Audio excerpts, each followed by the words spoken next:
Govindachami jail ചാടിയതിന്റെ പശ്ചാത്തലത്തിൽ അടിയന്തര യോഗം വിളിച്ച് മുഖ്യമന്ത്രി, പോലീസ് മേധാവി, ജയിൽ മേധാവി, ആഭ്യന്തര സെക്രട്ടറി തുടങ്ങിയവർ യോഗത്തിൽ പങ്കെടുക്കും. നാളെ രാവിലെ 11 മണിക്കാണ് യോഗം. വി എസ് അനു ചേരുന്നു വിവരങ്ങളുമായി. വി എസ് അനു, അസാധാരണവും അപൂർവവുമായ ഒരു സാഹചര്യത്തിലൂടെയാണ് ഇന്നിപ്പോൾ കേരളം കടന്നുപോയത്. പ്രത്യേകിച്ചും വലിയ തരത്തിൽ ആഭ്യന്തര വകുപ്പിന്റെ വീഴ്ച എന്ന തരത്തിലാണ് ഗോവിന്ദചാമി ജയിൽ ചാടിയതിൽ വിമർശനം ഉയർന്നത്. അതിനു പിന്നാലെയാണ് ഇപ്പോൾ മുഖ്യമന്ത്രി യോഗം വിളിച്ചിരിക്കുന്നത്. ആരെല്ലാമാണ് യോഗത്തിൽ പങ്കെടുക്കുക? മുഖ്യമന്ത്രി എന്തെല്ലാം കാര്യങ്ങളാകും പറയുക?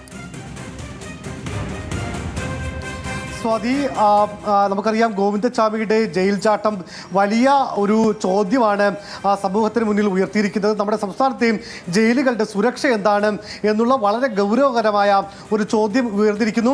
ഇതിൻ്റെ പശ്ചാത്തലത്തിൽ ആഭ്യന്തര വകുപ്പിൻ്റെ വലിയ പരാജയം എന്ന രീതിയിൽ പ്രതിപക്ഷ ആക്രമണങ്ങൾ ഉണ്ടാകുന്നു. ഇതിൻ്റെയൊക്കെ പശ്ചാത്തലത്തിലാണ് നാളെ രാവിലെ 11 മണിക്ക് മുഖ്യമന്ത്രി അടിയന്തര യോഗം വിളിച്ചിരിക്കുന്നത്.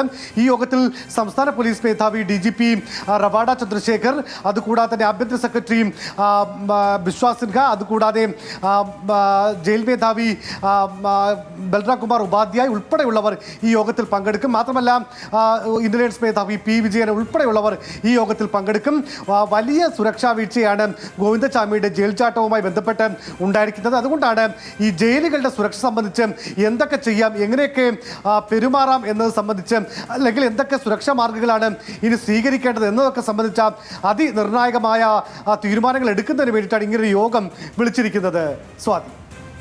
ശരി വി എസ് അനു, എന്തായാലും അനിവാര്യമായ ഒരു യോഗം കൂടിയാണ്. ഗോവിന്ദചാമി ജയിൽ ചാടിയതിന്റെ പശ്ചാത്തലത്തിലാണ് അടിയന്തര യോഗം ഇപ്പോൾ മുഖ്യമന്ത്രി വിളിച്ചിരിക്കുന്നത്. പോലീസ് മേധാവി, അതുപോലെ തന്നെ ജയിൽ മേധാവി, ആഭ്യന്തര സെക്രട്ടറി തുടങ്ങിയവരാണ് യോഗത്തിൽ പങ്കെടുക്കുക. നാളെ രാവിലെയാണ് 11 മണിക്കാണ് യോഗം നിശ്ചയിച്ചിരിക്കുന്നത്.